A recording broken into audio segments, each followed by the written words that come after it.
status quo. It's changing. The challenge of life, and in any responsible government, is how to navigate those changes, how to move forward to a different and maybe unusual or unplanned future.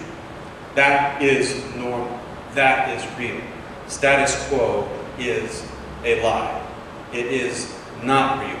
And yet, that is what our appointed officials will stand before the United States Congress and say, our policy is to maintain the status quo.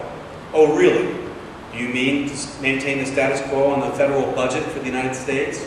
Do you mean to maintain the status quo on the price of oil? Do you mean to maintain the status quo in terms of levels of education in our country? No.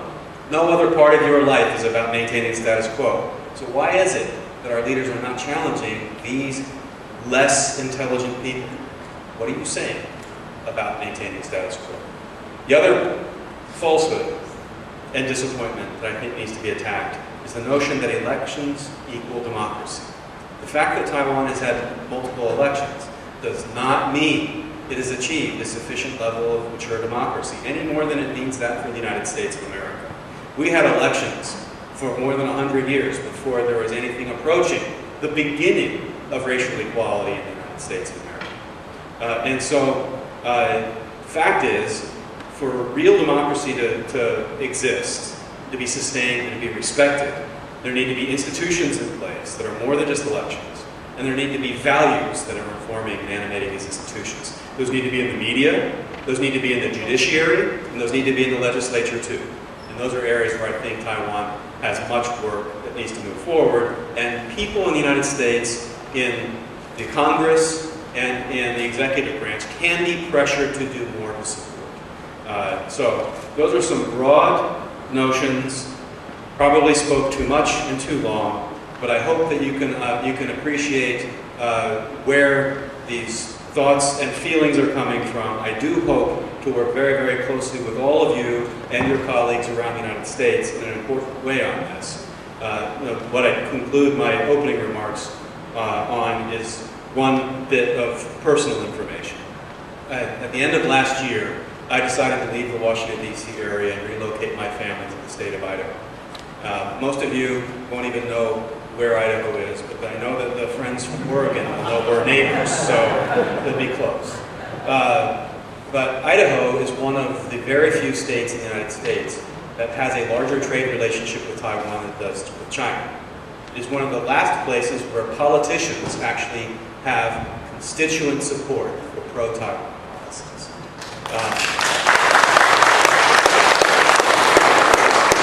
The question is, we need more people to do something with that. I have been appointed in government.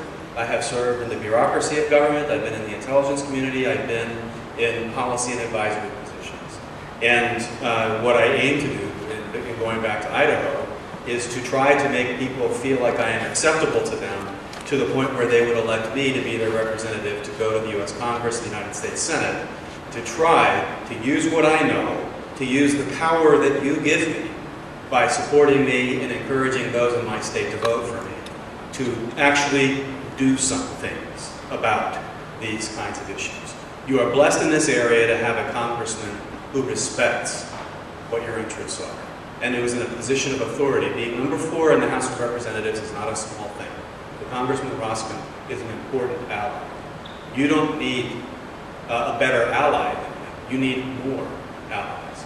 Imagine what it would be like to have someone in the U.S. Congress and the U.S. Senate who not only spoke your language, but more than that, knows truly where you came from, knows truly the story that our government has not told, the real Taiwan story, the real struggle for freedom, which I believe is really a very American story. I hope that we can work hard to share that together. Thank you very much.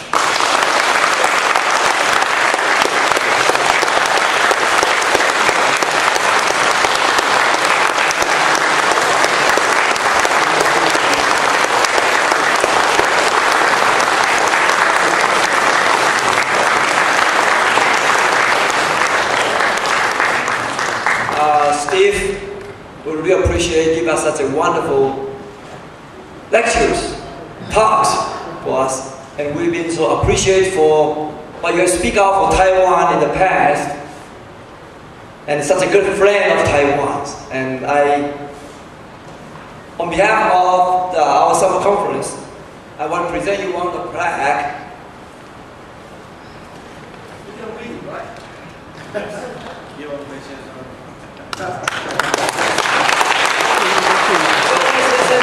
莅临美国中西部台湾人夏令会演讲留念。And here's I Taiwan 播主馆。And then this one is our summer conference.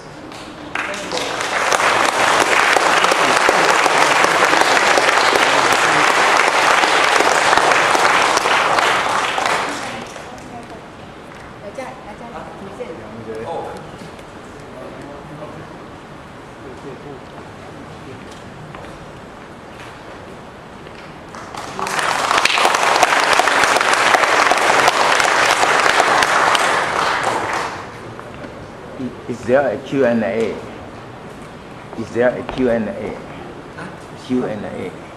Có một Thank you, Mr. President. 无时间啊，这是的，无时间。